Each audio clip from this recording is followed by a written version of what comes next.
so that we can document this excellent meeting and content that we're going to get today. And so welcome everyone. Thank you for joining. Looks like we're up to 24 participants, but from what I see, this is for dean and faculty across the 19 colleges. So our goal is to obviously get engagement from all of the 19 colleges, and it's very specific to the healthcare programs that each college has. And so my name is Jermaine Hampton. I'm the Senior Director of Workforce Development and Special Projects here of LAEDC. I also have my colleagues online as well, Jose Pelayo, Program Manager, Workforce Development. And then I also have Mariana Hernandez, Assistant Program Manager of Workforce Development. And so they're laughing because I put my on the Hernandez. And so thank you to my team for putting together this excellent program advisory. And so today, I mean, really the whole goal of the program advisories, we have the pieces that we have here on the screen, but really it's to connect industry to our educational sector, right? We want to make sure that, you know, our industry is talking directly to our faculty and dean across the programs, because there's things that are happening in the classroom that may or may not be translating over to industry, and then vice versa. And we want to make sure we connect the two of you to whether it be enhancing program or creating new programs so that we can really leverage the talent across the 19 community colleges. We know that there's roughly 500,000 plus students, and many of which are in the healthcare sector, and there's many different healthcare programs, which our team of research analysts will be highlighting here shortly, and plenty of opportunities, right? And so we have some excellent panelists that are going to be on board today. And without further ado, before I go in any further, let me pass it over to Dr. McKeegan from the Los Angeles Regional Consortium, so she can talk a little bit about the LARC, and then from there we'll go to Mariana to give us a few other pointers in terms of our speakers today. So Dr. McKeegan. Thank you, Jermaine. Good morning, everyone. My name is Mariana McKeegan. I'm the Assistant Vice President and Chair of the Los Angeles Regional Consortium. I just want to take a couple minutes to really thank LAEDC for their partnership and this regional effort that we have in bringing forward program advisory. So thank you, Jermaine, Jose, and Mariana for the partnership and for helping us really meet our collective goal. And just really quickly, the Los Angeles Regional Consortium, as Jermaine mentioned, consists of 19 community colleges in LA County. And truly our mission is to bridge the gap between LA's workforce and employers fueling our cutting edge economy. And our objective is just to address the skills gap by increasing availability of well-trained skilled workforce in LA County. And this, we know, will close the supply and demand gap, but it'll also really truly increase economic and social mobility for LA County residents. So I want to take this opportunity to thank our healthcare industry partners who are on the call today for your collaboration with our community college programs. Your partnership is invaluable in helping us provide support to our students and to really help them succeed in their chosen fields. And also to our LA 19 faculty and staff who are committing and are so dedicated daily to ensuring student success and for preparing them for careers, and also collaborating with industry partners continuously. Your contributions to our community and our education system are truly invaluable, and I am grateful for everything you do. And last but not least, to our own Luke Meyer, thank you for truly being everything for us in terms of LMI and really helping to support all of our programs with enhancement and creation and everything else. So looking forward to a great conversation, and thank you so much for your commitment and dedication to our region and our colleges. Thank you, Dr. McKeegan. Now I'll go ahead and introduce our employer partners. First, we have Mr. Andy Ortiz, Senior VP and Chief Human Resources Officer at Cedars-Sinai, and his work in developing a talent-driven culture helps balance growth initiatives and operational efficiencies to ensure that Cedars remains a world-class healthcare organization. Next, we have Dr. Jia Chen, Administrative Director at Parker Institute for Cancer Immunotherapy Center at UCLA. And in these research administrator roles, Dr. Chen manages the general operations, facilities, research, collaboration, and develops initiatives to improve research. Next, we have Natalie Romero. Natalie is the project manager of Office of Community Affairs at Children's Hospital LA. And in her role at CHLA, she oversees workforce development programs and initiatives such as their internship program, as well as managing partnerships with surrounding education partners and workforce development organizations. And then we have Lisa Fisher, our Senior Director of Member Services at Community Clinic Association of LA County. And in this role, she works to influence healthcare workforce programming, training initiatives, emergency management, and leadership development to address the evolving needs of community health centers. And with that, I will go ahead and introduce Max Dunsker, our research analyst of the Institute of Applied Economics at LAEDC. Hey everyone, my name is Max Dunsker. I'm a research analyst with LAEDC's Institute for Applied Economics. And thank you all for attending this regional program advisory focused on the healthcare industry. Today, I'll be sharing some information about the current landscape of healthcare employment, some employment projections, industry worker demographics, and occupational characteristics of our target occupations. And finally, I'll end by briefly touching on major employers in the region. So this presentation will focus on the demand side of the healthcare labor market. And to start, I wanted to share the NAICS-based definition of the healthcare industry, which includes 3 sub-industries: nursing and residential care facilities, hospitals, and ambulatory healthcare services. Next slide. So to share a bit of a time series, the total employment between 2011 and 2021 grew by about 80,000 jobs, or about 23% of that initial level. And so employment had been steadily increasing year over year throughout that period until 2020, where you can see it takes a brief dip before rebounding close to the 2019 level in 2021. Looking over the period by sub-industry, ambulatory healthcare services subsector added about 60,000 jobs, while nursing and residential care facilities added 13,000, and hospitals added close to 7,000. Next slide. And so, with disparate growth rates among those healthcare subsectors and ambulatory healthcare services responsible for about 75% of the growth that we've seen in employment over the past 10 years, we've seen industrial employment as a distribution shift over the past 10 years, away from hospitals and towards ambulatory health services. So ambulatory healthcare services started employing the majority of LA County healthcare workers in 2012, and has continued to capture more and more of the labor market, growing to 55% of healthcare employment in 2021. Next, we look forward a little bit. The forecasted annual figures show that healthcare has exceeded its pre-pandemic baseline this past year. As a result, the industry is now moving past the pandemic recovery stage and into a new economic paradigm where national monetary policy and global supply chain disruption are of greater concern. However, the healthcare industry is relatively protected against these potential impacts.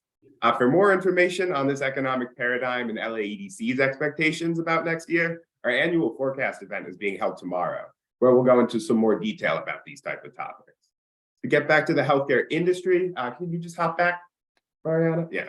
Between 2021 and 2026, it's estimated that the healthcare industry will add slightly more than 45,000 jobs, with a gradual growth rate of around 1.6% per year. This rate of growth is slightly less than what was observed between 2011 and 2021, where we saw an annual growth rate closer to 1.9%.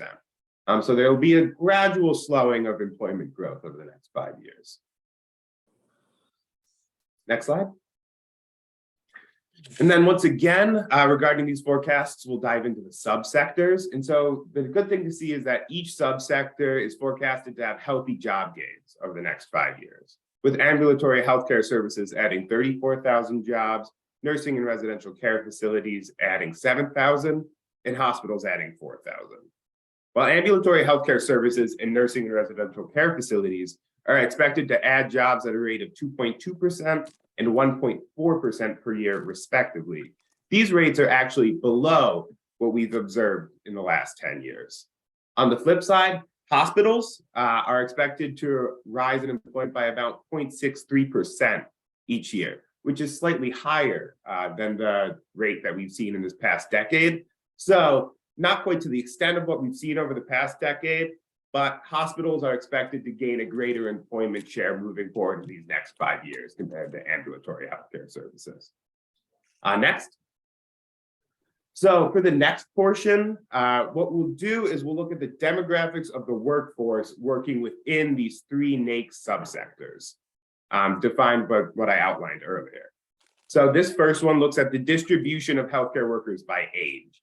One thing you can see when comparing it to the wider economy is that there's a relative lack of young workers in the healthcare field, those 24 or under. However, aside from that fact, the distribution is largely similar to what we see across the economy. Next slide. And one last thing to mention about that one is it's around concerns about lack of attraction and early exit for healthcare professionals. That distribution of age chart moving forward would be important to monitor to make sure there's a healthy supply of young workers. Looking at the distribution according to educational attainment, it's apparent that healthcare workers tend to have a higher educational attainment than those in the wider economy. 58.8% of healthcare workers either have some college experience, an associate's degree, a bachelor's degree, or a graduate or professional degree, compared to just 52.8% of all workers, so a 6% difference. And then on to the next slide. So this slide now looks at, in terms of race and ethnicity, the distribution of workers between the healthcare and overall economy. There are 3 important points. Number 1 is in that red, where we see that white workers are actually underrepresented in healthcare by about 11%. And so these next 2 points build off where that 11% then is manifested. The largest place is in the teal category, where we see Asian workers represent about 9% more workers in the healthcare workforce compared to the overall workforce. And that remaining 2% difference is split between Hispanic and Latino workers, and Black workers. This makes healthcare a very diverse industry. And while that is a good thing, it's also important to make sure that these Latino, Asian, and Black workers are equally represented within the highest earning occupations in healthcare, not just those in healthcare support roles. And so that's important to look at when looking at the top line numbers. On to the next one. And then here again, we're looking at now the gender distribution. And you can see a very distinct difference, probably more pronounced than the other graphs that we've looked at so far. And that's because 7 in 10 healthcare workers are female, compared to about 5 out of 10 in the economy at large. And so while this is a good thing from an equity perspective, the important question of making sure that there's gender parity at the highest paying roles, whether it's among doctors or hospital executive, remains a priority. Next slide. So moving past the demographic distributions, we'll take a deeper dive into some of the target occupations that have been identified in LAEDC and COE's discussions with industry representatives. There are 13 target roles that we've identified. The demographic breakdowns of these will be shared over the next 3 slides. And they'll be grouped by the educational requirements as listed by the Bureau of Labor Statistics. These 4 occupations that you currently see on your screen require a high school education or equivalent. However, medical secretaries often have a bachelor's degree, and some home health aides don't have a high school diploma. All of the occupations are mostly female, especially medical secretaries and pharmacy aides, where only 1 out of every 25 are male. Home health aides have the most representation in the 55 and up age group, while the other 3 occupations mostly consist of prime age workers. Looking at racial and ethnic representation, white workers are overrepresented among home health aides and medical secretaries, while Latino workers are the majority of pharmacy technicians, and Asian workers make up most of the pharmacy aides. Next slide. These roles now at this slide require a post-secondary non-degree award. And like the slide before, they're all predominantly female, many by very large margins, around 1 male to every 4. Additionally, there are very few workers in these positions without a high school diploma. The majority have some college experience in each occupation, at least some. Medical transcriptionists tend to be on the younger side of the occupations in this group, while medical record specialists and nursing assistants tend to be older. And finally, Hispanic workers make up the majority of nursing assistants, medical assistants, and licensed practical and vocational nurses, while Asian workers are very present in the medical transcriptionist and medical record specialists occupations. All right, and the next one. This is our final slide of our target occupations, and Luke will go into more detail about these target occupations, the supply side part of the presentation. And so aside from registered nurses on this page, we see a lot greater representation of men in these roles that require a higher educational attainment. And these you're either seeing closer to about 3 men for every 2 women, which is a flip of what we've seen before to this point. These roles have a high education level and a large proportion of prime age workers within them. And then, interestingly, Hispanic workers are underrepresented as a share of registered nurses, despite being overrepresented in terms of being nursing assistants and licensed practical and vocational nurses. There's an interesting pattern in that pathway. And then the next slide. Finally, I'll just touch upon the major employers of the region who are most prolific in hiring people in these 13 target roles. They include hospital systems like Cedars-Sinai and Kaiser Permanente, as well as staffing agencies, university hospitals, and just off the list is actually grocery stores due to their prolific hiring of pharmacy workers. And then Luke will share more about these target occupations, job postings, in his presentation that's following. Next slide. And thank you all for attending. My contact information is on the screen, and please feel free to reach out or speak up if there are any questions at all. Thank you. Thank you, Max. Excellent. Great information, a lot to download. What I did do for those that are watching, I did go ahead and post the lookbook for today's presentation in the chat because I know questions may come up and arise while we're speaking. And now you have that document where you can actually kind of go through while we're talking today. Before Max leaves, he does have to jump off. Are there any questions for Max regarding the data that was just presented on behalf of LAEDC? Any questions from those that are online? I don't think I see any in the chat so far. Okay, I guess you're in the clear, Max. And so you guys have Max's information. Once again, as always, thank you, Max. Everything that we do here at LAEDC, so Los Angeles Economic Development Corporation, is really fueled by our data. So our labor market research and information. We have an excellent bench of economists who do great work across the region. And as Max said earlier, our economic forecast event is tomorrow.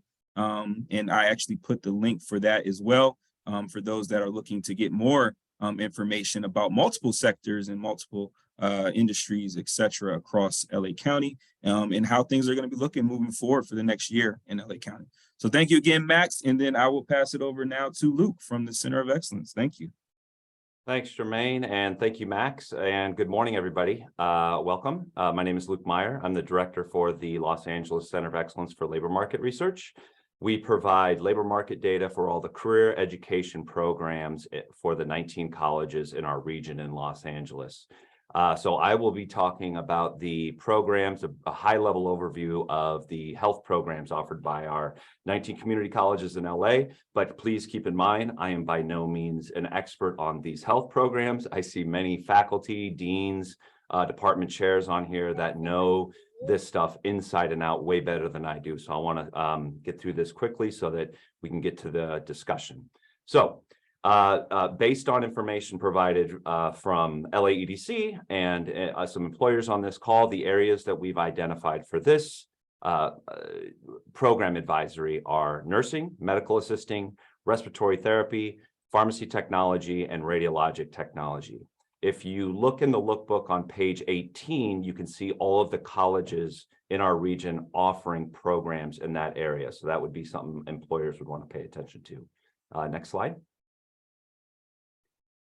Now, looking at the students in this pathway. So healthcare enrolls the fourth largest amount of students, which have increased over the last 10 years. Behind only business and entrepreneurship, our education and human development, and ICT digital media, but issues the second most awards in the region. So students are completing these programs at a much higher rate than some of those others in other areas. But as you can see, to keep up with labor market demand, students have increasingly been attracted to health programs in LA. Next slide. Now, where those students are. So you see our 19 community colleges in our region on the left, and you can see how many students are enrolled at each college in various health programs, from registered nursing to the medical assisting to many others involving, I see some folks on here from dental programs, that's also in our health sector, and others. So you can see all the way down the list from Mount Sac all the way down to LA Southwest. Next slide. And a little bit of demographic information on students in these pathways. You can see that more than 2/3 of the students are female, which reflects some of the data that Max shared earlier.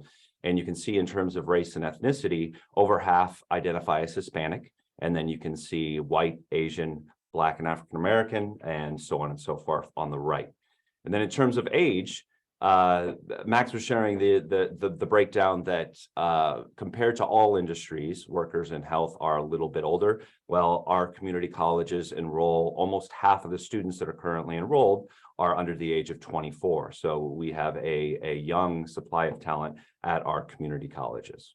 Next slide. Here are, I know it's a little overwhelming, there's a lot of programs here. These are all of the health programs that have issued awards in the last 3 years. So what we do at the Center of Excellence in our supply demand analysis is take the number of awards for a program area, compare it to the occupational demand. And we look at a 3-year average, just in case if 1 year there was a spike in awards or something like that. You can see registered nursing at the top issuing over 1,200 awards. That accounts for, let me see here, that's about 27% of all health awards. And the awards are fairly top heavy. You see kinesiology and then some of the transfer programs beneath that. Those top 3 account for over half the awards issued in health. But this is designed to just give you an idea of the sort of breadth of programs offered, from orthopedic assistance to health information coding to pharmacy tech to our dental programs. EMT paramedics, etc. Next slide. And now looking at how our students are faring in the labor market. So this is information that is all publicly available on our launch board. So one of the questions that students are asked when they leave through a survey known as the Career Technical Education Outcome Survey is whether you are working in a job that is closely related to your field of study. So you can see students in the health sector report working in a field or in a job closely related to their field of study more often than the average student or students across all CTE programs. And please keep in mind, this is the health sector as a whole. So when we look at this most recent year for data that is available, other programs such as registered nursing has 95% of students working in a job related to their field of study. Our pharmacy tech program has 100% of students. So everybody that goes through the pharmacy tech program finds a job as a pharmacy tech. Similarly with LVNs, 94% of those work in their field of study. So this is a collection of everything. It's kind of a broad stroke across all health programs. Next slide. And these are the median annual earnings for exiting students.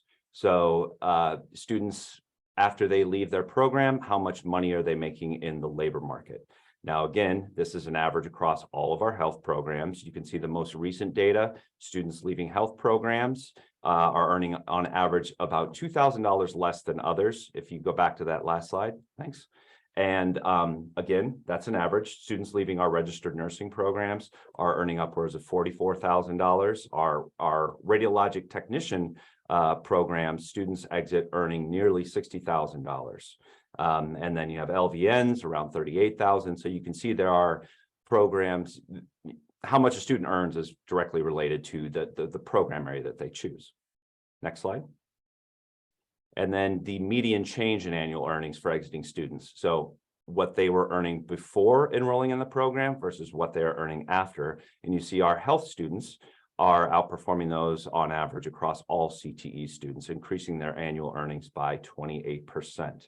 Again, other programs such as the registered nursing program, students are earning 43% more than they were prior to. And one of the stronger programs on this metric is our licensed vocational nursing programs, where students are earning almost 90% more than they were before entering the program. So these programs have the ability to seriously change our students and their families' lives. Next program, or excuse me, next slide. Thanks. And then the number of students who attained the living wage. So in LA County, the most recent data available from the self-sufficiency standard is at $38,000 per year. And so how many students are earning that? That comes out to about just over $18 per hour.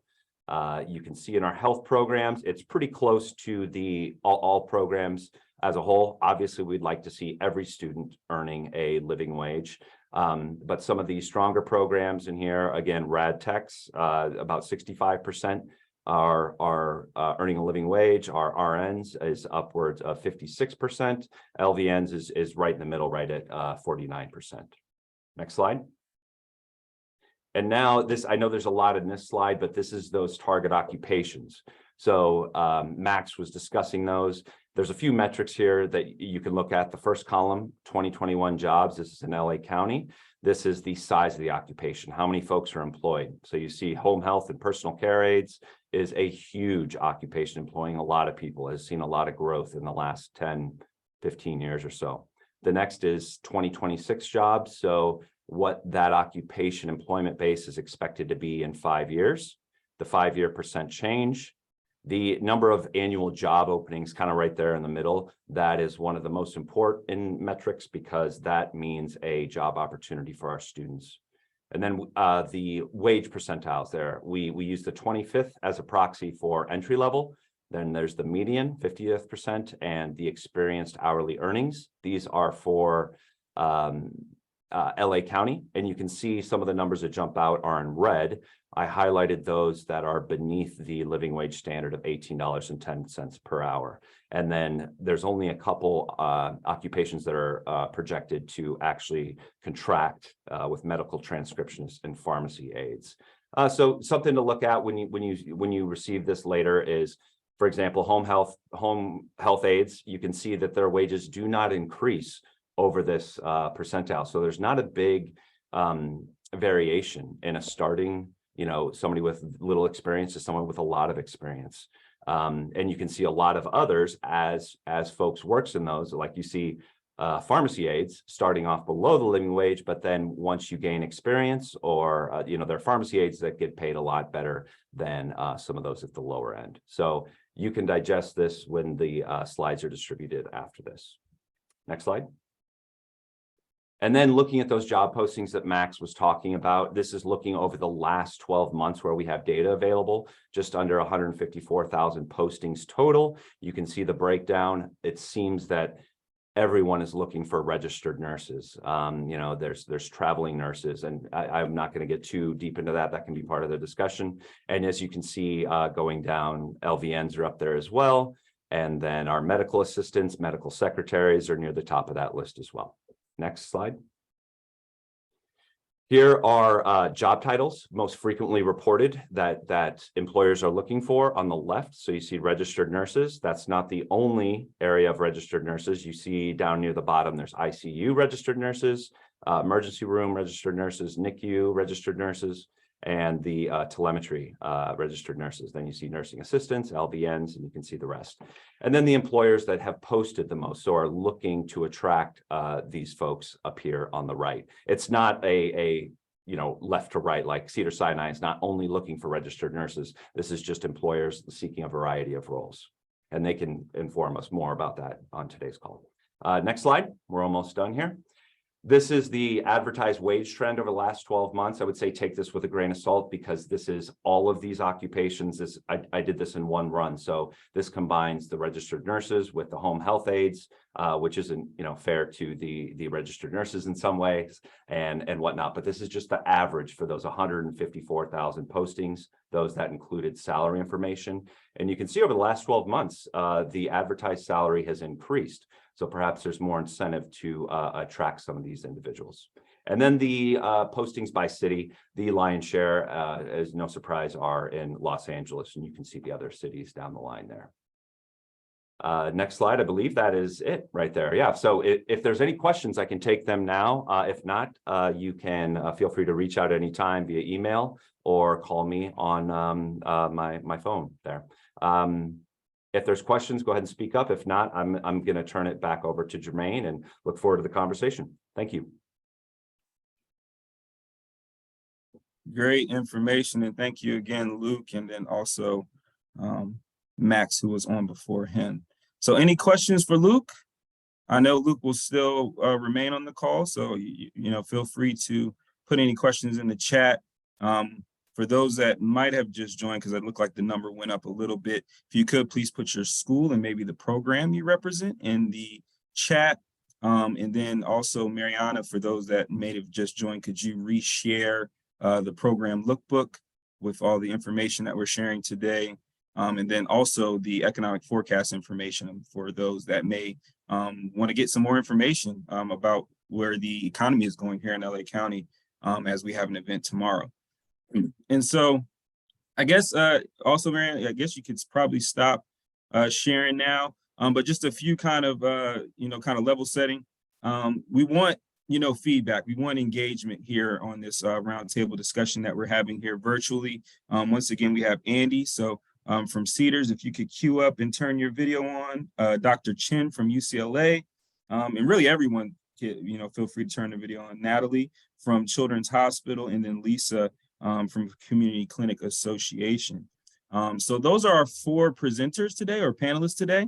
And so we're going to have a open conversation. I have some kind of probing questions, but we want to hear from our faculty and dean across the 19 colleges. So, feel free to come off mute and raise your hand and ask a question at any time for one of our guests as I'm asking questions, or you can put it in the chat. And we'll monitor the chat as well. So a few different things to kind of level set. I saw a lot of great information put out there. Wages, for one, the minimum wage in LA County or state of California in general is $15.50. We saw a lot of jobs that were kind of right at or right above that minimum wage mark. The living wage for LA County is actually pushing $22 an hour currently. Very high. And that's for a single individual with no children. So as you add on to a person's family dynamic, that wage increases exponentially.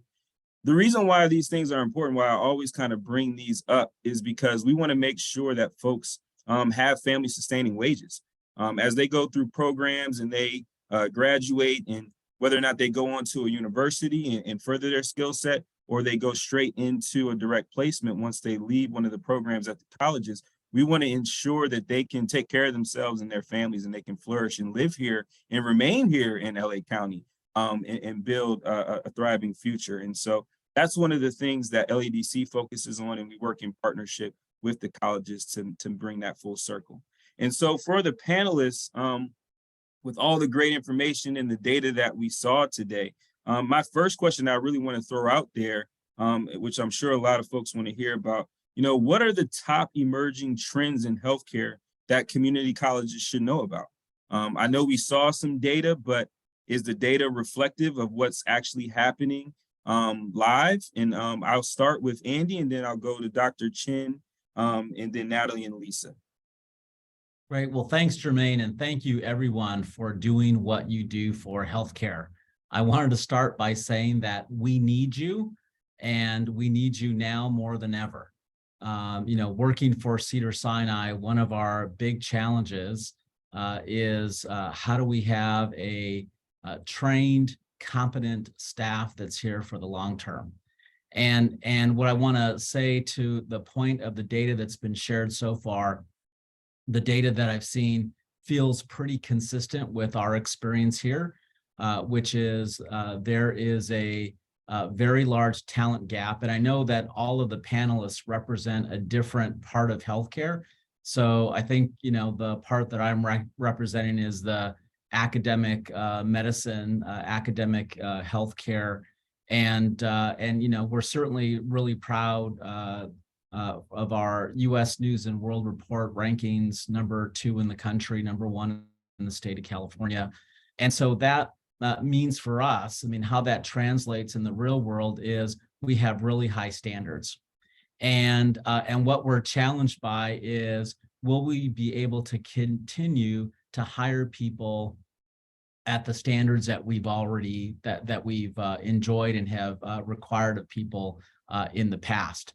So for instance, the vast majority of the nurses that we hire, we need them to be BSN prepared. So these are folks that have a bachelor's degree in nursing.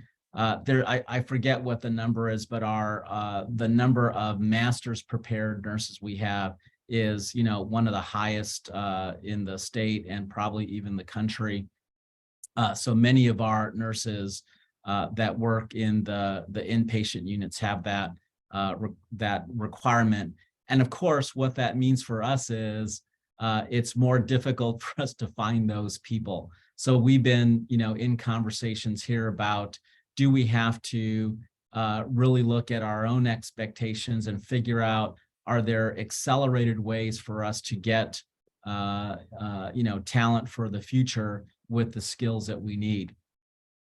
What I would say to your direct question is, I think, and I always go back to the Institute for Healthcare Improvement. They talk about, and this is going to be something familiar with all of you, they talk about the quadruple aim.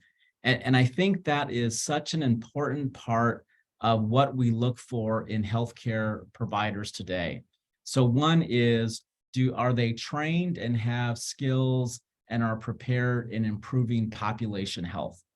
So it's not just about the technical skills about, learning how to do imaging or learning how to be a pharmacy tech, but do they actually understand how to improve population health? Number one. Number two, are they working toward enhancing the patient experience? And that's good old-fashioned human interaction skills, right? We want to make sure, and I say this with love. I really mean that. I say this with love, that so many of the graduates or people that come to us today, they've grown up in a digital world where they're less used to, in-person interactions. And ultimately, the business that we're in is the business of human caring. And so that means, not via a phone, but it means like the face-to-face interactions where you're listening and trying to care for your patients. So that is an important part of, I think, what we are looking for and needing from recruits. The third, reducing the cost of care.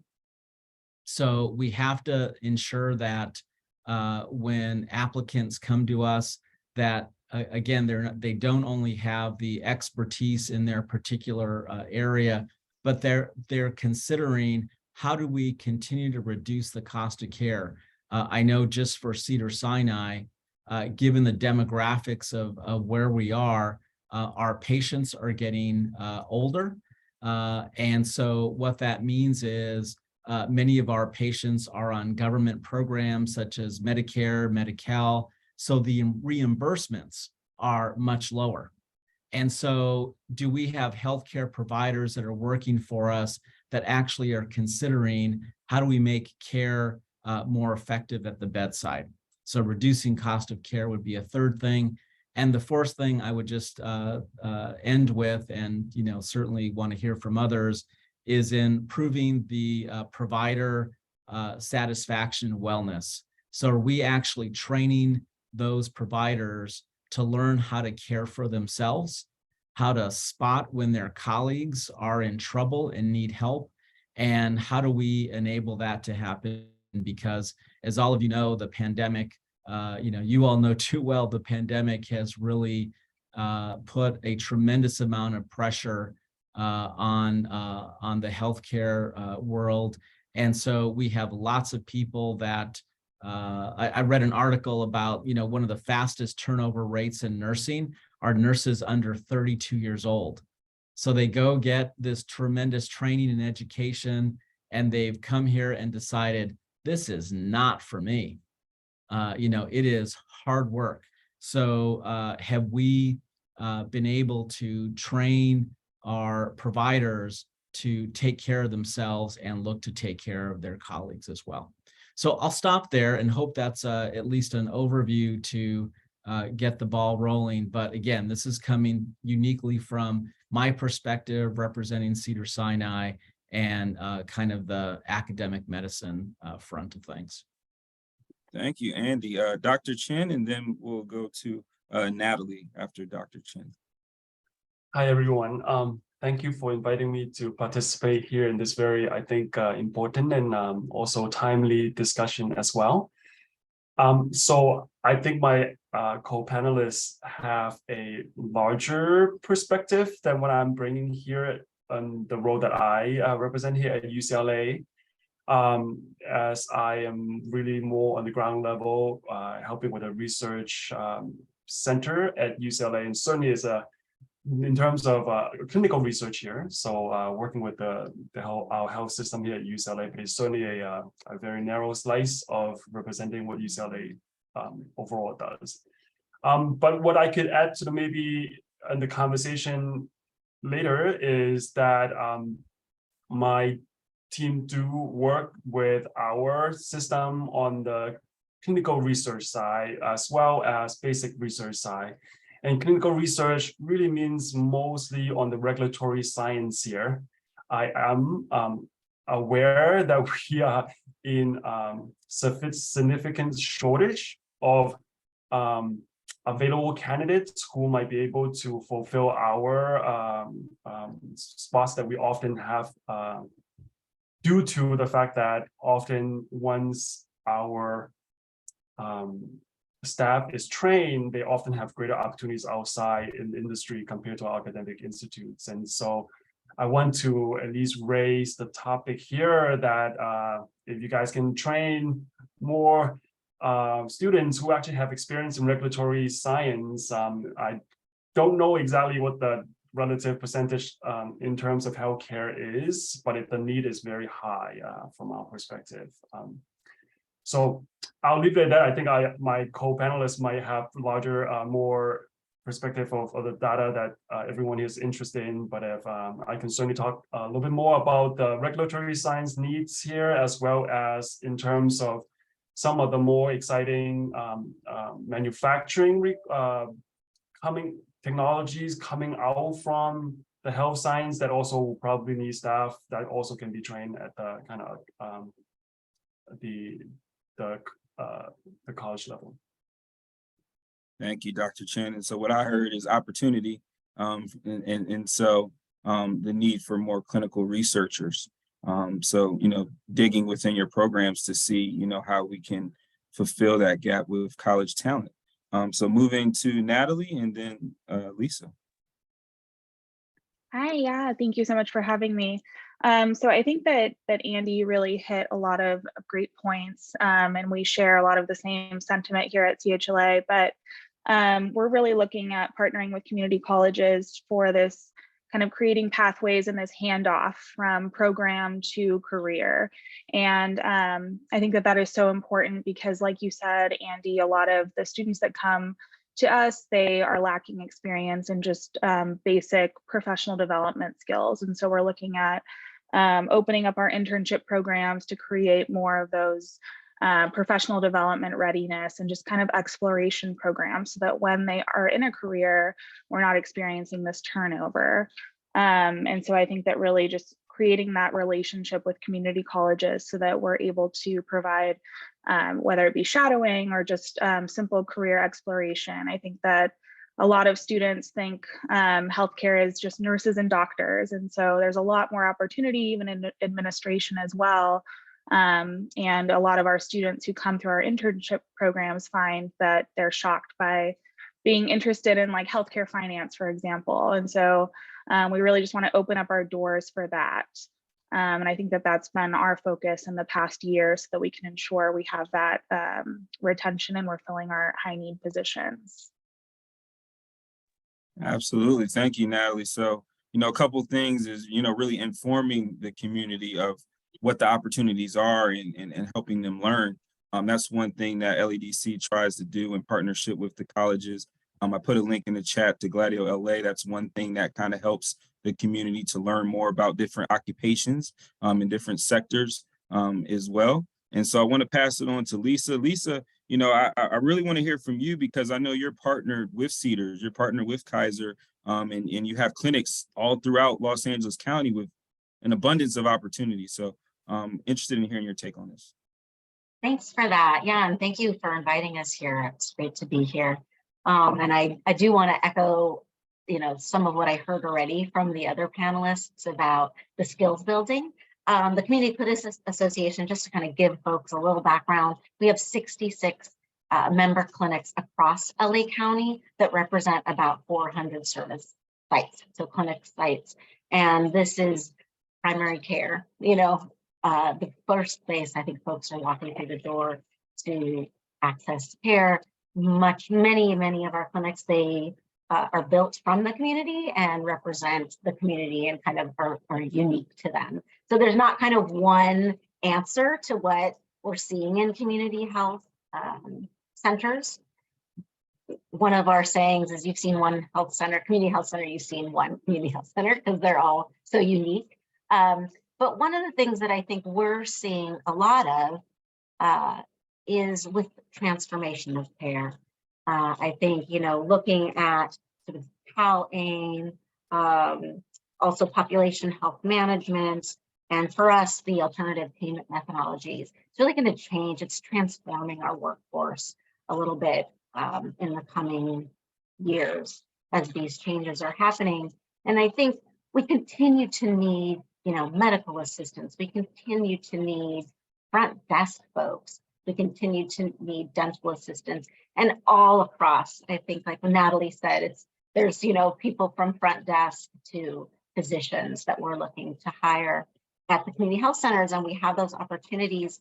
But what we're seeing is that we need a lot more behavioral health folks, people really looking at the whole person care, health education, more of that prevention focus for staff at the health centers. And I think the other thing, I'll echo what others have said already, is those interpersonal skills, those communication skills. This is a team-based care model more than ever.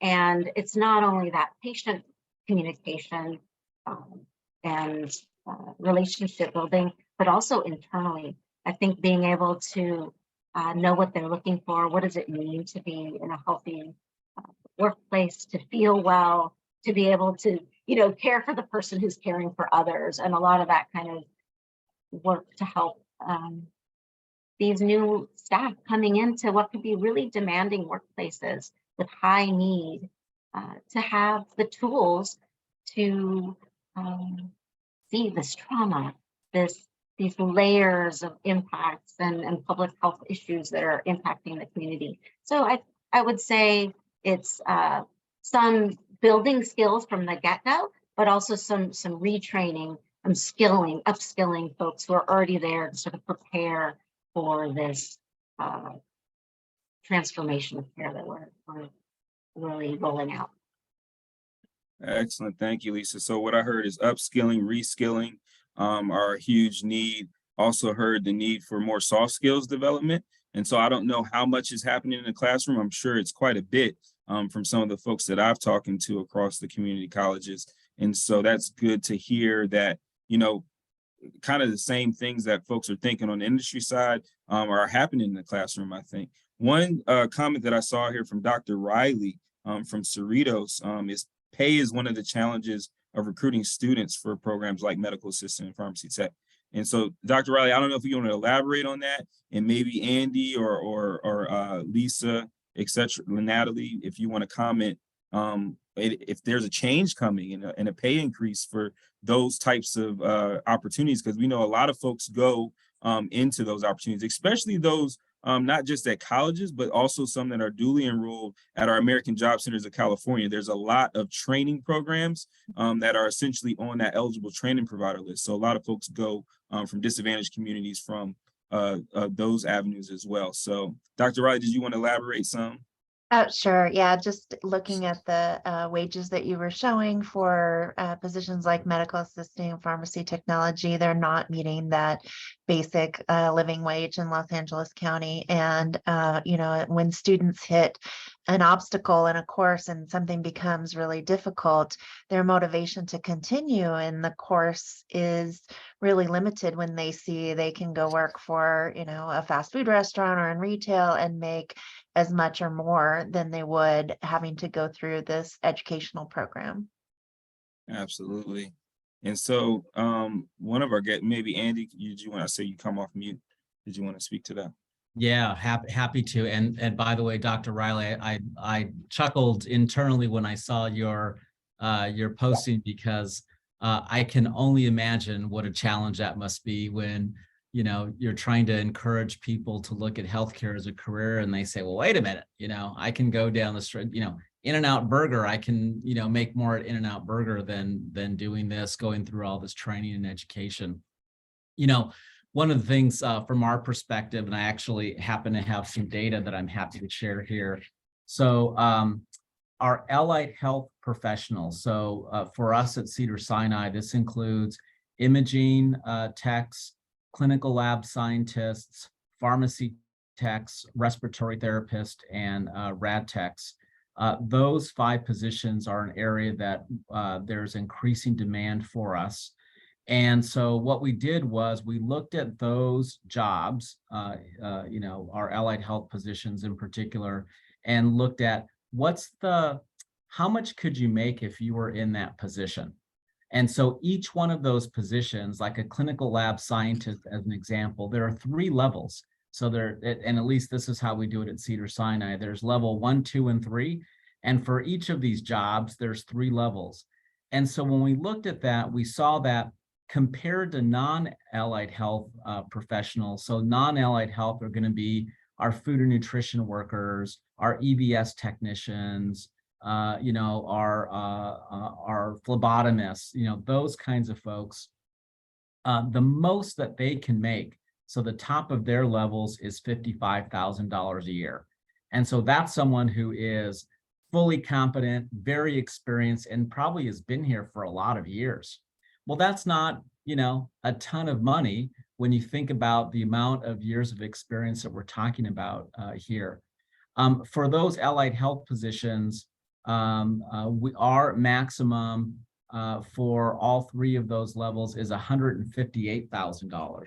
So someone who is in an allied health, you know, like a pharmacy tech or a imaging tech, and they're at level 3, the maximum of their pay range is $158,000. Well, that's, you know, a very good living. And what we really think, and this is, you know, this is Andy talking in Andy speak versus representing Cedars-Sinai.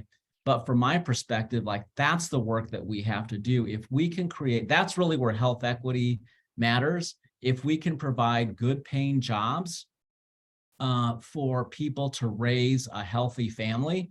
And as all of you know better than I do, you know, to the extent that a workforce can earn more money, the outcomes for their children will be better. Their children are more likely to go to school. Their children are more likely to be healthy.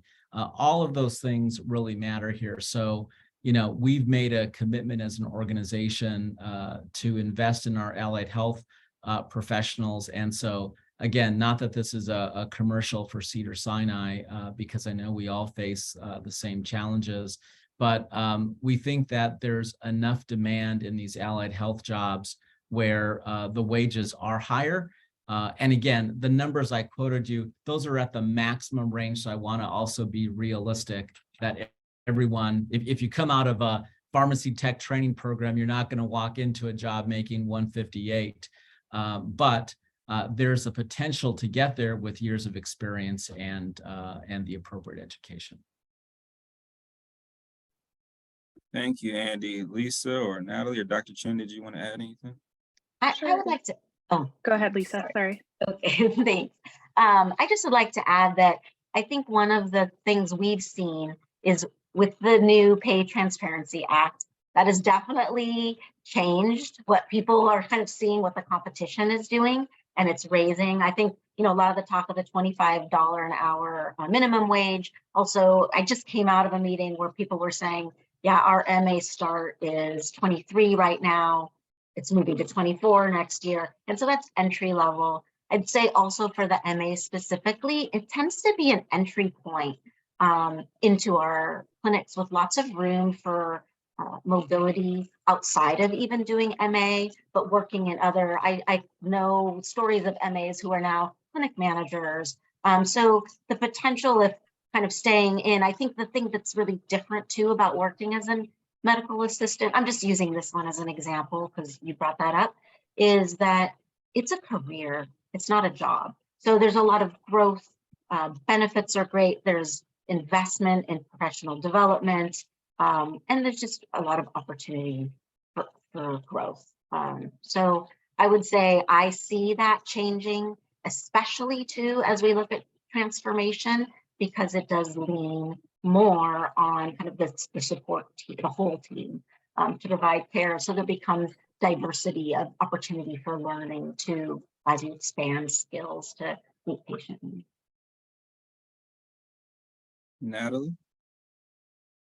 Yeah, I was going to say that I think that it's easy when you're a student that you're graduating and entering a career, you're just focused on how much money you can make. And I think that it's important to stress to students that, you know, healthcare is a field that has a lot of growth, and making sure that they understand that. And I think that that's also a responsibility of us as employers to ensure that we are upskilling our employees, then, you know, they're able to get into higher paying jobs, and that also opens up positions for new students who are entering the career market. So I think that we have a lot of responsibility there, but I also think, echoing what you said, Lisa, about the pay transparency, I think that that also gives students an idea of how much they could potentially make in those positions, that, you know, you're not necessarily going to make that at the start, but that possibility is there.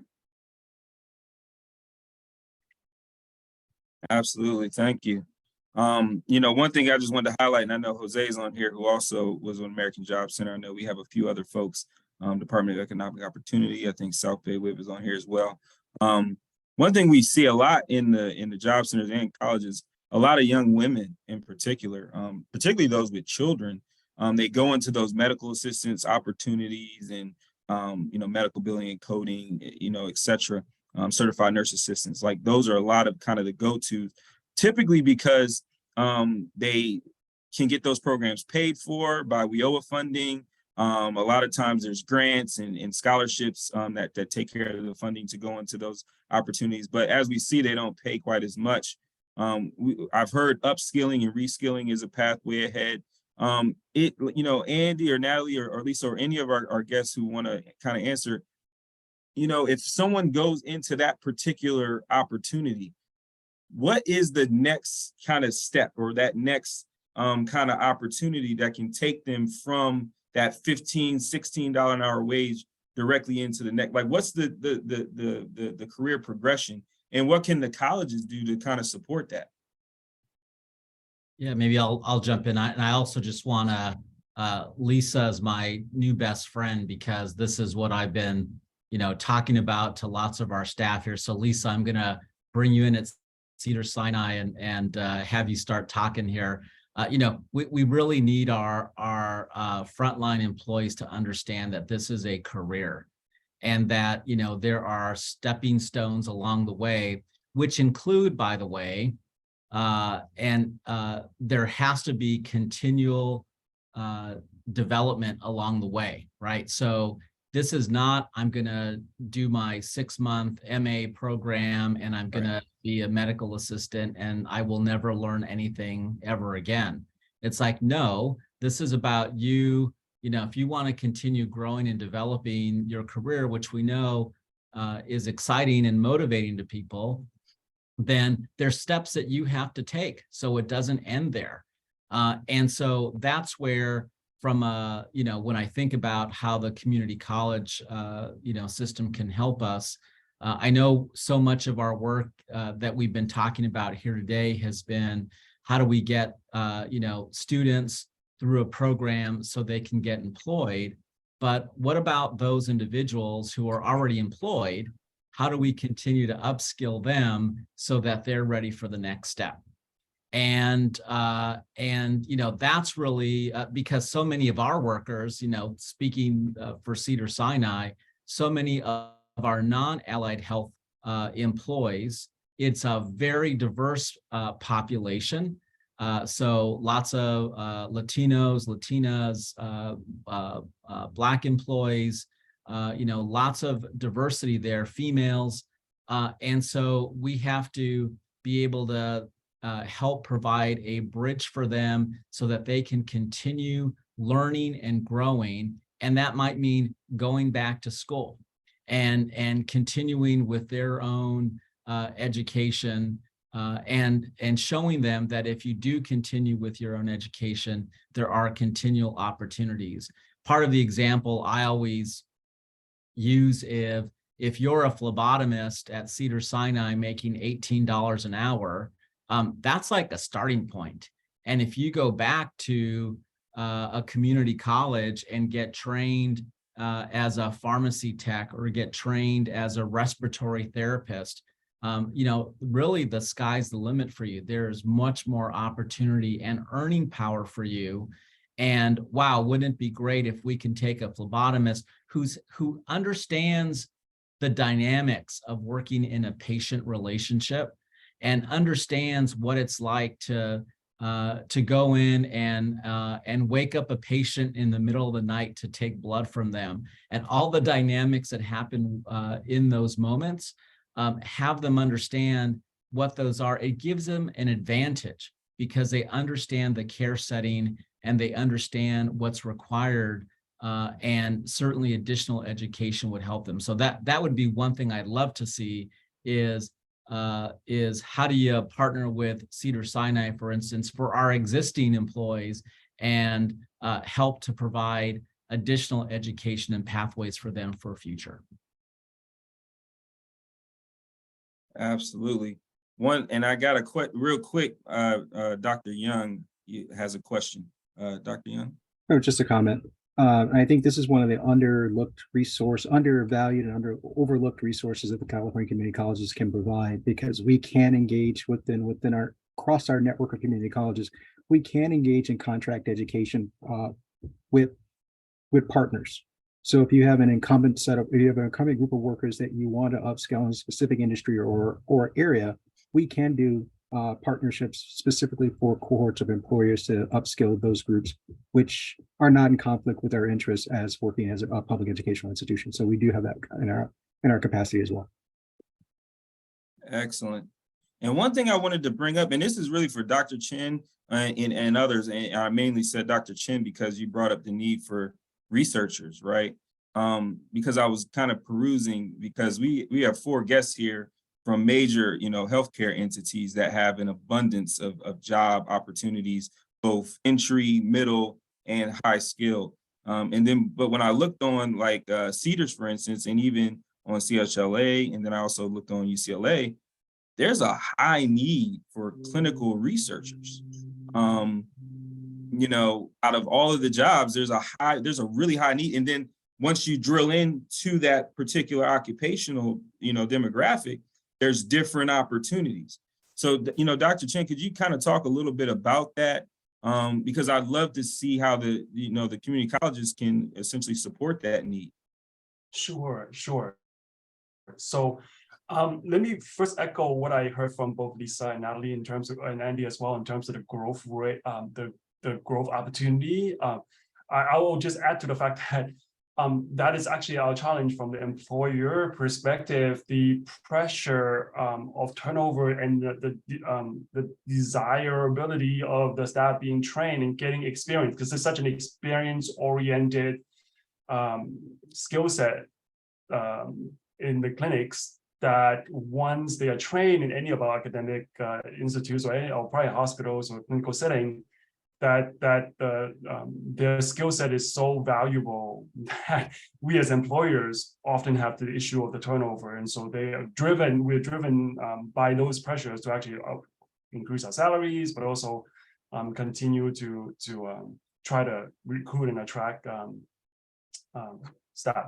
So anyway, in terms of regulatory science, yeah, I did notice that I'm surprised it's not on one of the lists that was presented in the data. Maybe that's just because of my world, but regulatory science has a lot of cross engagement all across the healthcare. This is where we work with both clinical trials, but also understanding in general human subject protection, right? So there's actually a whole strong regulatory structure from the FDA and all the other government agencies in protecting human subjects, which obviously I think the audience here understands cuts across the healthcare and clinical setting.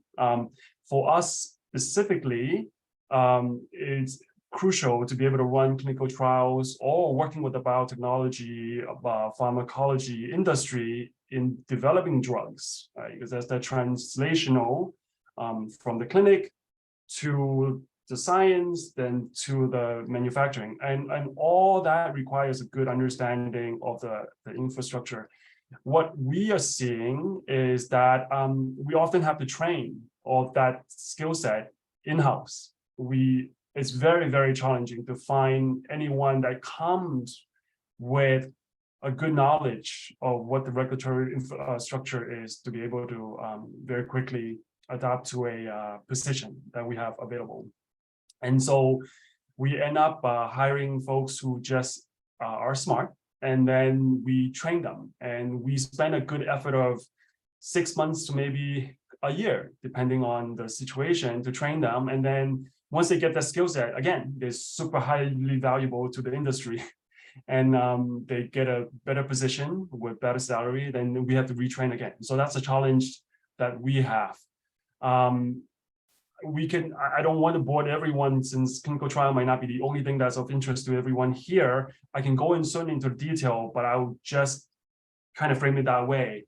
This regulatory science is something that overlaps with a lot of the health care system, certainly at UCLA, I would imagine for the other, my colleagues, my co-panelists institutes as well.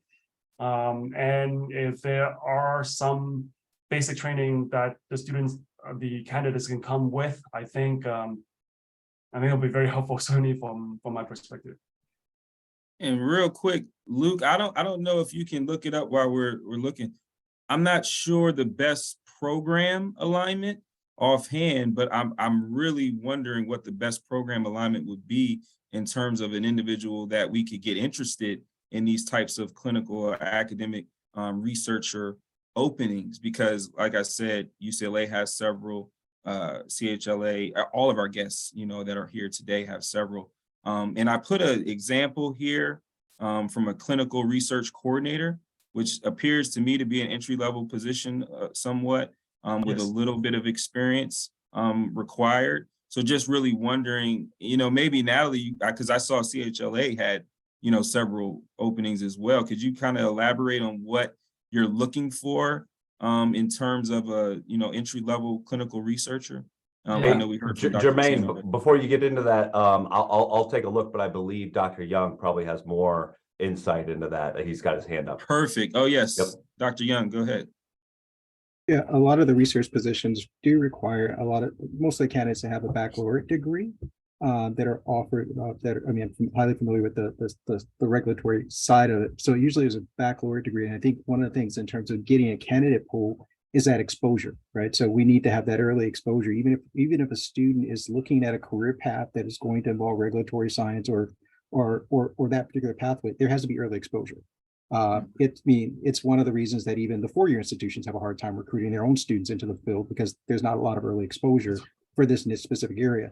So if we're looking to have a designated workforce in this particular area, it's early exposure, understanding the nature of the work. I think we, in terms of regulatory science, I think community colleges do a lot of this good work across a lot of our portfolio of programs when we talk about standard manufacturing, good manufacturing process, whether we're looking at biotech industry, some of the other quality, some of the other health science fields, like for example, histotechnician, et cetera.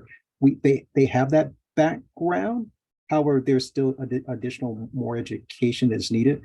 It may be a great opportunity for an apprenticeship model in terms of getting students in that pathway as they're earning their four-year degree, so they become qualified, so you can retain them longer after that process, because it is a very niche specific area that's hard to fill, and there are very few early exposure opportunities for folks to even learn about this as a career path. And Dr. Young, real quick, while we're on that, because you're probably a perfect person to speak to this. I'm just wondering, because a lot of these program advisors in the past, they have contributed to whether it's the enhancement or development of new curriculum. Do we see a need here potentially developing for new curriculum? I know some of this taps into the bioscience and biotech sectors, and I think and I think this could potentially be a program. It seems like there's considerable jobs, and I know the California Community Colleges has a twofold mission. Our mission is both transfer and workforce development. I think part of the workforce development pipeline, because there are a lot of folks who graduate from four-year institutions that return. We have reverse transfers back to the community college who are underemployed, looking for that next skill set. If there's a unique set of skills that industry will hire, the California Community Colleges can develop a program to work with those students who already have a credential and helping them prepare for these opportunities. Excellent. So Andy, Natalie, Lisa, Dr. Chen. I want to follow up, Dr. Young, thank you for sharing that thought. The only thing that I want to kind of maybe discuss is the requirement of the bachelor's. I think the requirement of a bachelor is because we don't have candidates who already have some understanding of the human subject regulatory framework. And so as a hiring manager, I actually put it there because I expect someone, since I can't find someone with the basic experience, I want someone smart enough so I can train very fast, quickly. Because as I said, I only have about a year and a half commitment from them, because really once after the training, we have very fast turnaround afterwards. As I was saying, I think this is something that we could, working in collaboration with the region, we can potentially create a program that will do some of that core work for you, so that candidate, if there are job opportunities, and this is a living wage occupation, I don't see why, even if, and working with advisory or healthcare advisory panels, determine what the appropriate education and what the prereqs would be and what's needed. That's a program that the California Community Colleges can put together to help supply this workforce need. And to continue the conversation, I want to point out that at least two of the multiple types of positions in the regulatory science side that I think we can discuss on whether a bachelor is necessary or not, but understanding is required, which is a research assistant, as someone who supports, understand enough about the human subject protection framework to be able to collect study samples, transfer to laboratories, understand each of the departments enough to be able to transfer those very valuable study samples across safely. You do not need a Bachelor of Bioscience to be able to do that. It's really the understanding of the framework of what human subject means. And then the clinical research assistant or coordinator that you mentioned, Jermaine, they're actually different levels. At the entry level, this is someone who can support the data entry or study coordinator that actually have to interface with the patient as well as the clinicians. And therefore, again, certainly have to have the understanding of the regulatory infrastructure and framework to be able to support it properly. They will be using bioinformatic infrastructure, right? The electronic systems that we have in healthcare, and therefore have a lot of access to it. And our need is that the importance of privacy and other things is sufficient, not necessarily the technical skills to be able to use a software. Now the softwares are so user-friendly, it's a simple training. It's really the understanding the background and the other soft skills that I think, Andy, Natalie, and Lisa had mentioned, right? All those skill sets, but within the framework, within the regulatory framework is what I'm trying to point out. And in the chat, we have looks like a comment from Deborah Shepherd. Would quality assurance and quality control apprenticeship parallel regulatory science? That is one of the positions that you will find in the regulatory required roles. And those are usually higher level. They really have a deep experience understanding to be able to look at someone else's work and to be able to determine that it's acceptable or not. And so, yes, it is. But I would say that that is one of the more higher experience positions to be filled. Awesome. Thank you, Dr. Chen. And Deborah Shepherd is our guest with the South Bay Workforce With, and she actually put in the chat, we'd love to collaborate with Dr. Chen and Dr. Young in developing, the appropriate apprenticeship and then employer support. So support all of these challenges that we've, or opportunities really, that we've been talking about. So excellent. South Bay WIB definitely has the resources and, to work with the colleges to make that happen. So thank you, Deborah. And so a couple other pieces, that we saw earlier in conversation, really during the data and metrics portion. The sector is expected to have 40,000 plus jobs by 2026. We know that we've seen, 34,000 program graduates or individuals that are within programs that are healthcare aligned from the community colleges. So obviously the community colleges have a tremendous opportunity here. We've seen some information that speaks to the potential development or enhancement of curriculum as well. And so with these last 15 minutes, before we go into some questions and things of that nature from everyone, is I wanted to pass it over to Jose Pelayo, who's our Workforce Development Program Manager, just to talk a little bit about workforce gaps and then talent pipelines, and then just encourage more interaction and questions that you may have for our guests here today. So Jose? Yeah, thank you, Jermaine. Great feedback thus far. So I encourage everyone to continue to engage with our employer partners. As Jermaine mentioned, one of the major topics and crucial in understanding is our skills gaps. So first question that I would present, and I'll go with Lisa first, is what's the biggest disconnect you see from community college to industry? And what do the colleges need to concentrate more on? So I can go with Lisa, then Natalie, and then Andy, and then Dr. Chen. I think for us, we actually always hear a lot of really positive feedback about students who come from community colleges versus maybe other kind of specialty sort of schools for MAs or things like that, pay for programs, but community college really has kind of more well-rounded students. But I would say, just to kind of what been said a few times, it's really those interpersonal skills that tend to be one of the things that are just needed most from new grads. Maybe it's just that they don't have experience, or I think came up earlier is maybe it's more of an online generation or whatever it is, but really being able to kind of critical thinking, communication, customer service are probably some of the really key pieces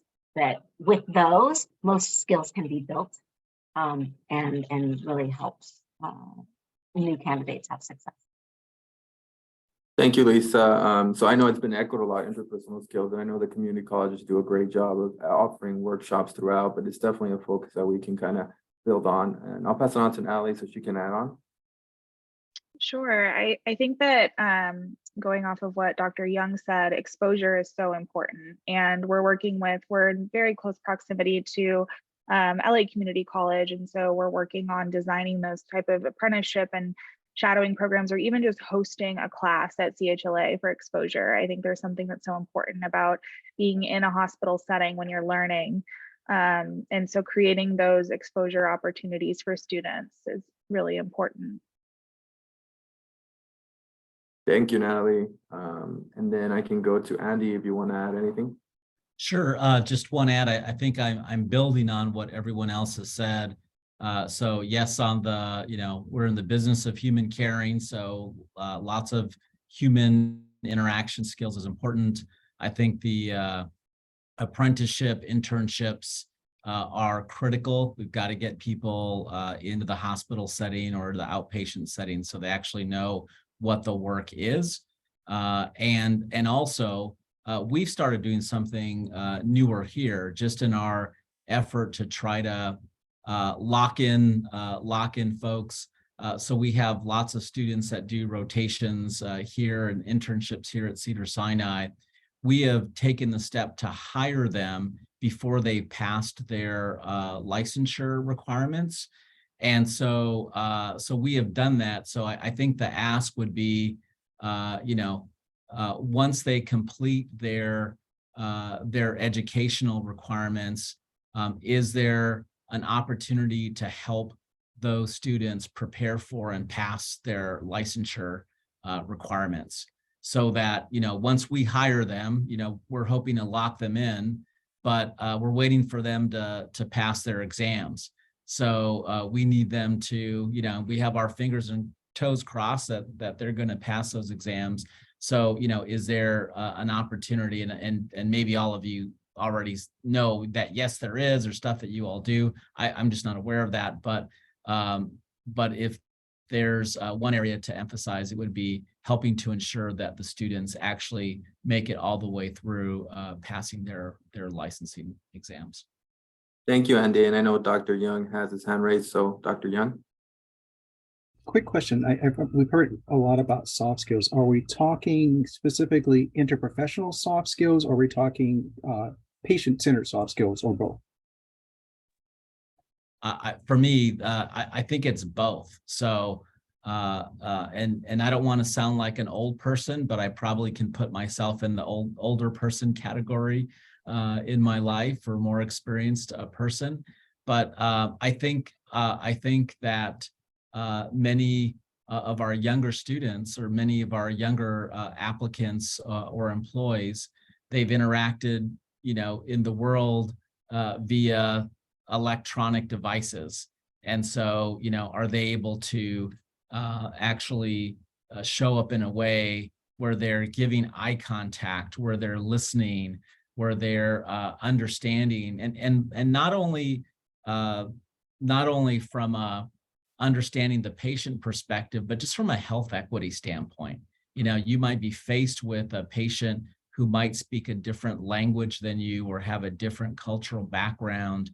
Are you really tuning into them to try to understand, are they in pain? What's happening to them right now, so that you can make sure to get them the right level of care. Thank you, Andy. You mentioned crucial skills that are needed, and I would like to pass on to Natalie or Lisa to see if they want to add anything to Dr. Young's question. Sure. One of the things that we've experienced with students that we have on site for internships or shadowing is just very simple, writing a professional email. And that's something that we do a workshop on with our students. We're noticing it, and it's so funny because they do come from this generation of technology, but we're noticing there's a struggle with writing professional emails. And so that's something that is definitely needed, in my opinion. Yeah, I'll just echo, it's patient facing and also internally. And I think, Jose just said crucial, like we used a lot soft skills. And to me, these are actually crucial, like fundamental, like just the most important skills. So even like maybe relabeling, so people don't think of it as a secondary, but it's the primary that everything gets built on. Thank you, Lisa. This is great feedback that I know the colleges are definitely taking. And I know Dr. Barajas, you have your hand raised, so I'll pass it on to you. Hi, thank you for having us. We just had actually a BRN meeting this week, actually last weekend. One of the issues that we are having as community colleges is our clinical sites. And a lot of the private institutions are taking our clinical sites. They're canceling us 2 weeks before our clinical starts. And I'm sure that other directors can echo that, can hear that. But our clinical partners that we do have right now, we have a very good rapport with them, and they've had us for many years. And they do, when I've gone to other advisory meetings and their advisory meetings, soft skills is always brought up. So what we did is we have non-credit courses that we suggested to our non-credit department. And they're even doing our CPR classes. So a lot of our soft skill classes, medical terminology, that's just something that they're offering now for our students. And when we can even suggest to our students to take these courses. And I think it has been very helpful because that's like a long-term issue we've had in the past with soft skills, that they can't even answer a phone or even address patients when they go in the rooms. So we've approached it in that manner in asking our non-credit department to offer these soft skills, communications courses for our students. And I think that has been very helpful, just to throw it out there. Thank you, Dr. Barajas. We can segue to the next question. And I know a lot of this has been brought up, but I actually want to give the opportunity to our employer partners to kind of discuss how you as an employer partner in the region can help the community colleges, or if there are already programs that you are involved with that you want to speak on. And I'll actually go with Natalie first, and then Dr. Chen, Andy, and then I'll leave with Lisa. So Natalie? Sure. As I said, we are working closely with LA City College, and we're looking to, so one of our internship programs is called CHAMP. It's Careers in Health and Mentorship Program. And it's really been a focus on healthcare administration, and just kind of open to all different areas of healthcare administration. But we're looking to maybe make this program a little bit more specific and looking at the needs of the students in the community colleges that are looking for careers, and also the needs of CHLA and the high need positions we have open, and seeing if we can create more specific cohorts, for example, maybe a lot around clinical research, and then having those internships go straight into a hired position, like Andy was talking about they're doing at Cedars. So that's something that we are exploring. We'd love to continue those conversations with other colleges as well. So I'm very open to those conversations. Thank you, Natalie. And I know CHLA is doing a lot of great internship programs and different programs for the community. And we would love to kind of collaborate more with the LA 19, so we'll definitely be in touch. But I'll segue it to Lisa. Great. Yeah. So for us, I would say the latest program that we've just launched, it's an allied health internship program, where we're looking for folks who are kind of near exiting their programs, maybe they're AAs in a health focused topic, and to come, and we have a 100-hour paid internship. It's $1,500 for the student, and we help place them and also provide a little bit of background about what is community health, how do you have success, job searching, some of the kind of essential skills stuff we've been talking about here. So that's our latest one that I think really aligns with some of the work that folks here on the call are doing. We also have a AmeriCorps program, which is targeted primarily at folks with their undergraduate degree, but we have taken some members in our AmeriCorps program. We place them in community health centers. They receive a stipend of $25,000, plus they have, the college or the award afterwards. And these are ways for them to kind of get their foot in. Most all of them get offered full-time positions afterwards at a much higher salary, but it's a way to kind of learn while growing and building skills. We have others, but they're kind of focused more on the family nurse practitioner and MSWs. That group. Thank you, Lisa. And as Dr. McKeegan mentioned earlier, the LA19 Los Angeles Regional Consortium does a lot of great work of bringing these work-based learning opportunities, apprenticeships, and internships to the college students. So we'll definitely follow up to hopefully schedule maybe a webinar for the students within the community colleges as well. But I want to give Dr. Chen an opportunity to discuss the topic.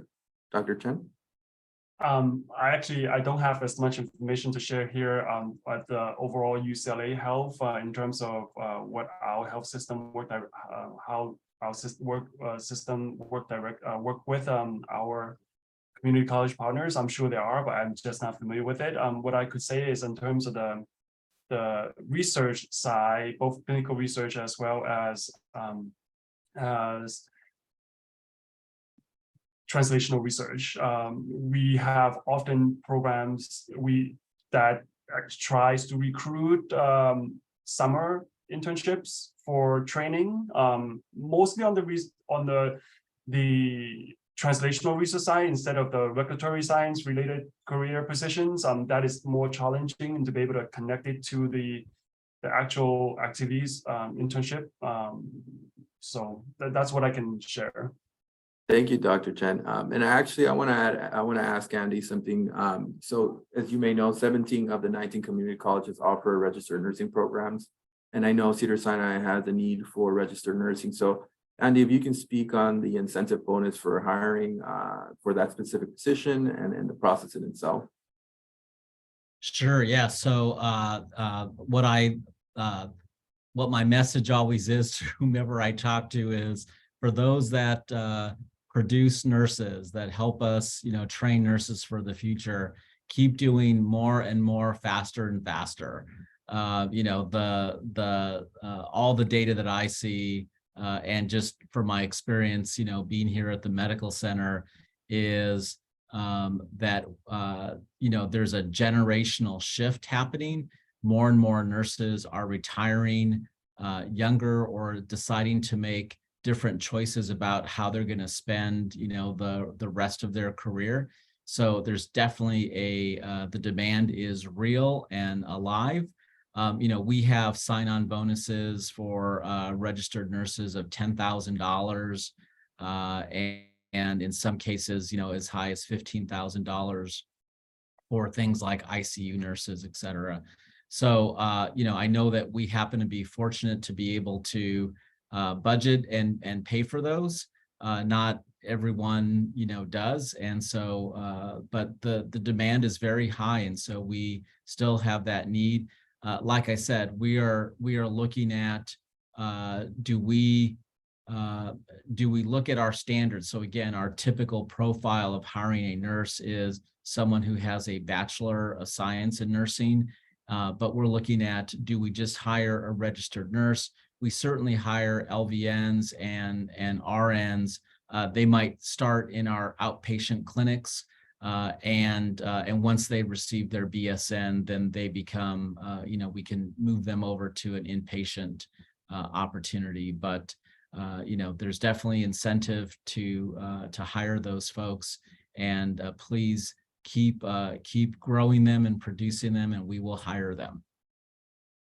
Thank you, Andy. Thank you for the elaborating on the registered nurse position. I actually want to, segue to a topic that was discussed earlier by Dr. Young, the tool that is called Incumbent Worker Training Program or Incumbent Worker Training. We mentioned there was a need for reskill and research, but in regards besides that, do you have an upskill need for your current workforce that the community college could provide? And actually, we'll begin with you, Andy.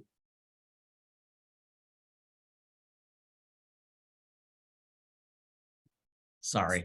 Jose, can you ask the question one more time? Yeah, Sorry. definitely. So do you have an upskill need for your current workforce that the community college could provide? And I know we've mentioned and we discussed the research position, but other than that, is there anything else you want to discuss? Yeah, so I think from our perspective, it is the allied health professionals. So we definitely have a large group of employees who might be in a as I mentioned earlier, a phlebotomy role or a food and nutrition role, or in some kind of role where they're providing care to patients, but maybe in a non-clinical way. And we're looking to our own internal team to say how many of those individuals might be interested in a program or development where we could take them, grow them, develop them, and put them into some of these roles like a pharmacy tech or a respiratory therapist, or some of those roles where their earning power not only increases, but the employment retention remains higher, right? So if we've helped to solve that problem for them, they're never going to leave here. They're going to stay and grow in their career here throughout their time with Cedars-Sinai, and that's certainly what we're looking for. So I think the allied health professionals is certainly an area where we could partner with you all. Thank you, Andy, and I'm thankful that you added the positive for in-comfort training. The need for individuals to be able to continue their growth within the industry and also be able to make sustainable wages is something that we definitely need to work on.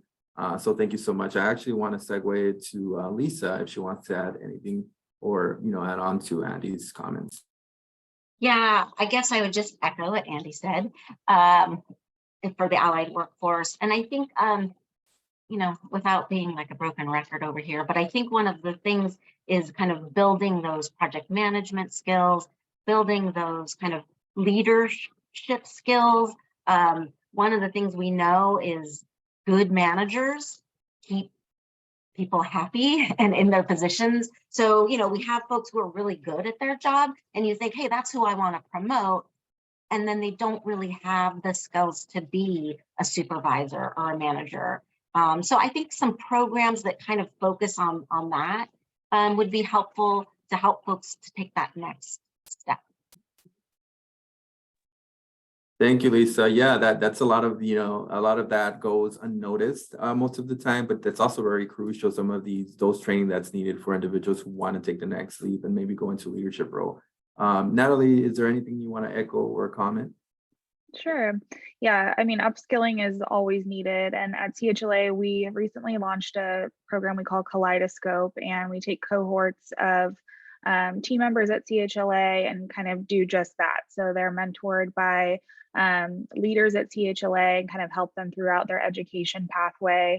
And we also provide education stipends for our team members. So we're also always open to looking into programs at community colleges and how we might be able to provide certificate programs for our employees and whatnot.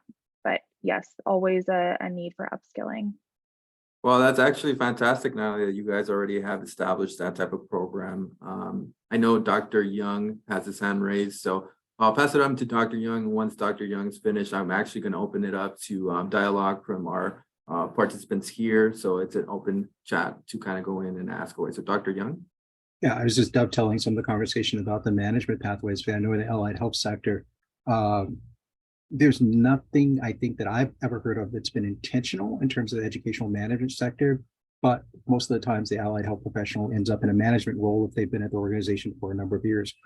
Kind of what is, and that's kind of like my observation, but what the question that I have is, of your organizations currently, what are your recruiting requirements for those managerial positions within the allied health sector? I know it's very well defined in nursing, but for the other areas of the hospitals that have administrative and patient-centered touch points, what are you looking for? Because I know that usually there are folks who, for example, let's take an imaging area of the hospital. Generally, there's a rad tech or an MRI tech that usually gets promoted into a management because they're good at both the technical side of their job, and potentially, and I'm going to say potentially, good at the human resources side managers. Are you asking students to go back and acquire another degree, or are you looking for something a little bit shorter that just answers that question, the delta, for them to develop that core set of management skills? Yeah, I'm happy to jump in on that. So I think how we've all learned is you hire people who know how to do the job. So in your example, Dr. Young, about the imaging tech, I think what we have done a lot in the past at Cedars-Sinai is if you're a really good imaging tech, we're going to promote you to be the next manager of the department. And my advice always is to not do that, that isn't always the best way. Now, sometimes that works out great, but it doesn't always. So at least at Cedars-Sinai, we provide internal development programs to help people as they prepare for moving into supervisory or management roles. But certainly, that's another way, like how do we have people not go back and get a master's degree or an MBA? That's not required. Really, what's required is, do they understand the role of leading people? Do they understand the complexities of that? Do they understand the challenge of now they're going to have to manage people that were their peers? Do they understand emotional intelligence? So those kinds of pieces. So I always encourage people, if they're looking to advance themselves, not only look at our internal programs, but are there, short programs, certificate programs where they can go to the community college and receive a certificate in, healthcare leadership or healthcare management or whatever it might be, so that it's still focused on healthcare, but also looks at it at the context and the people skills that are required. So that's my vote always on that. So thanks for asking. It's a good question. Thank you, Andy. I know Dr. Chen, you have your hand raised, so the floor is yours. I want to add a point to, based on what I've seen, in terms of growing and taking leadership roles. I do want to point out and encourage that at the training stage to include some finance skill set. And so knowing spreadsheets, understanding numbers, once you get into the leadership level, that's completely necessary to be certainly able to understand it and look at numbers and use numbers to make decisions.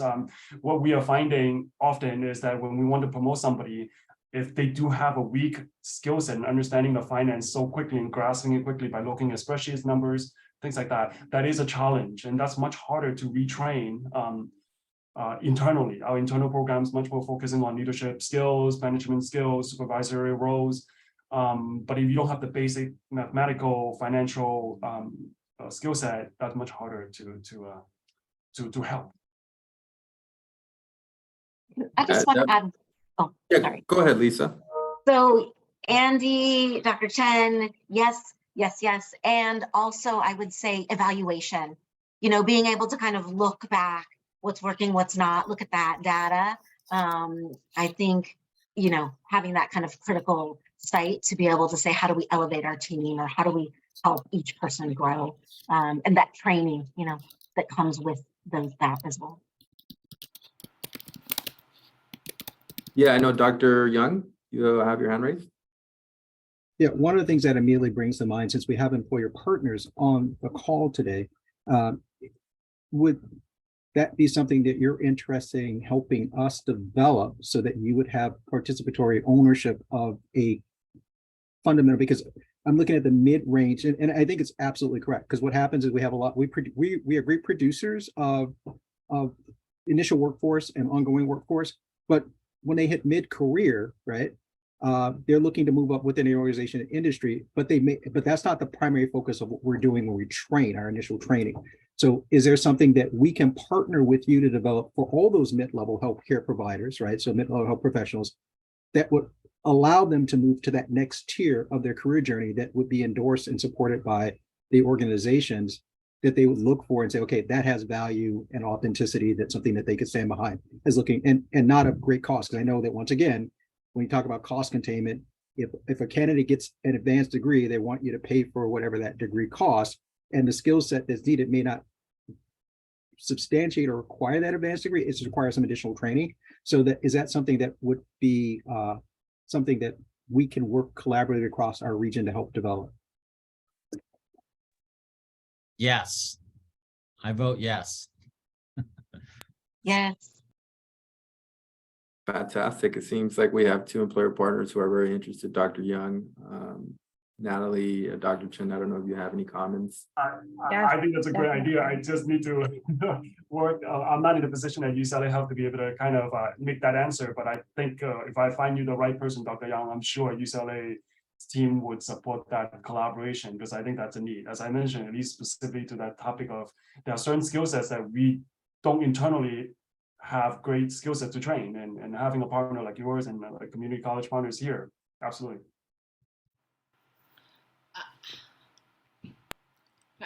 Yes, I think did somebody have their hand raised? Sonali, I think if I'm pronouncing it Oh, I correct. was going to say something. Hi, I'm going to first introduce myself. I'm Sonali Pereira. I come from a background of Kaiser Permanente for 22 years here in Pasadena.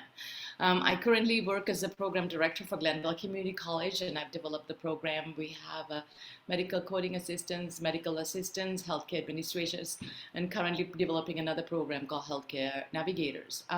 So one of the things that I really wanted to address, I've been listening to a lot of you talking about being at Kaiser Permanente. I started at a very low level and, climbed up to a consulting program director level over a period of 22 years. One of the things that I saw Kaiser do successfully was to train these people in-house. We would offer them as continuing education units, and we would encourage to employees to take this training.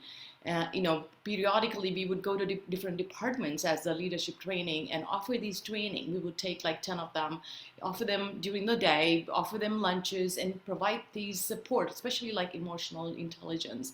These type of trainings, you can only train them when you have collaborative environment where employees invest in the company, or the employees invested in the employer itself.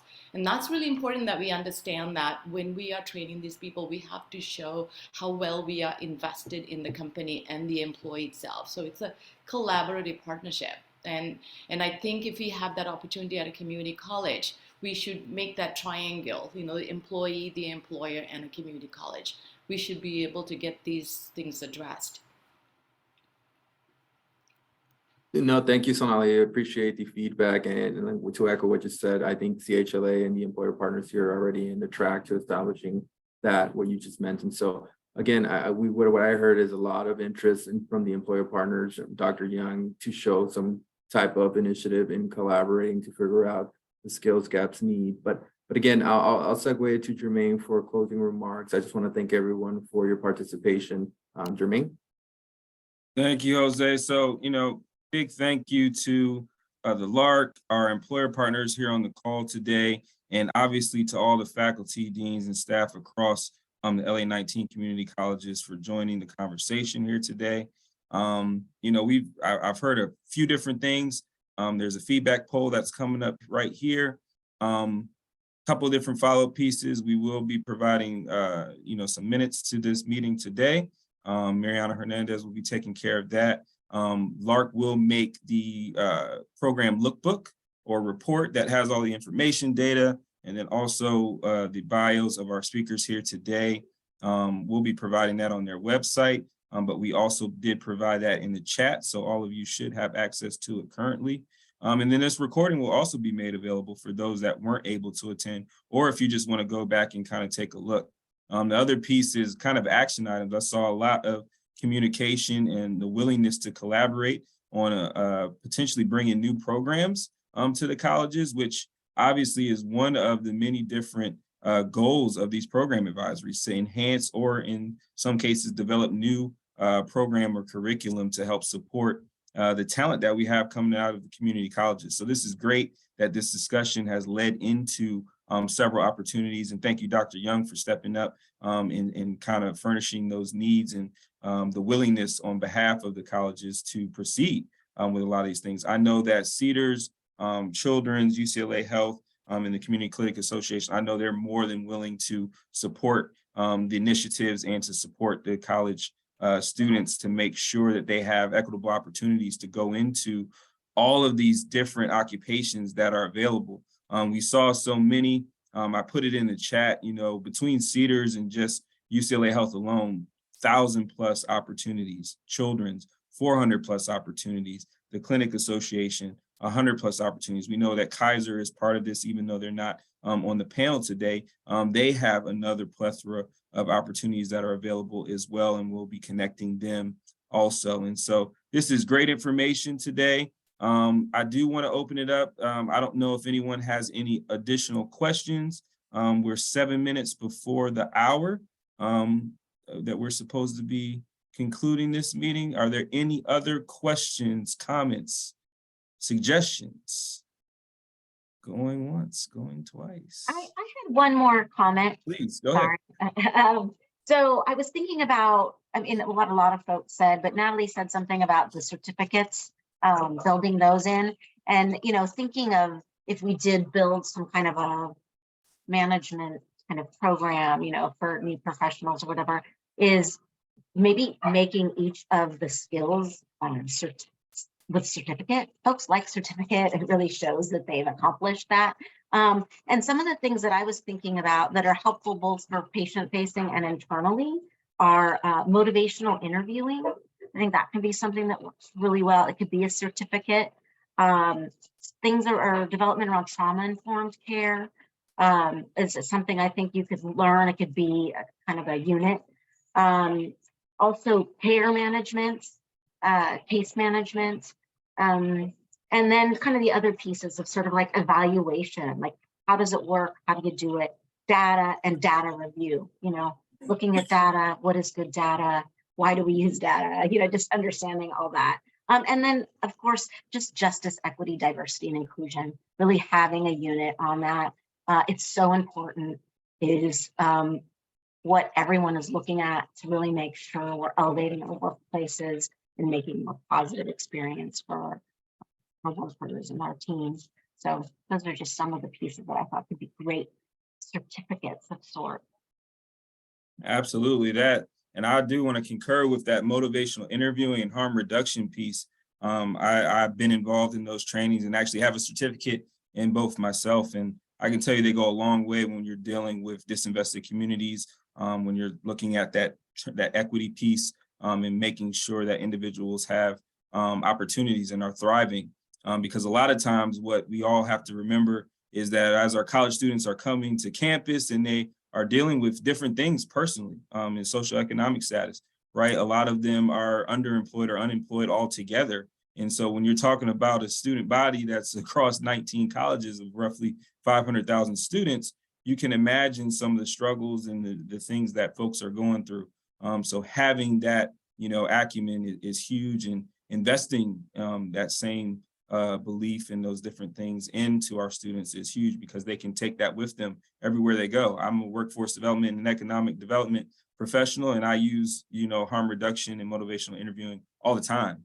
And you wouldn't think that I would in this type of work at the level that I'm at now, but I do. And so certainly in the healthcare field, you're going to use that all the time because you're dealing with people, you're dealing with folks that are going through different health issues and challenges. And so once again, you know, thank you all. Thank you to our industry partners. I do know that there will be follow-up in terms of work-based learning opportunities, also hiring events that we're going to be doing with these same employers that you have on the screen here today.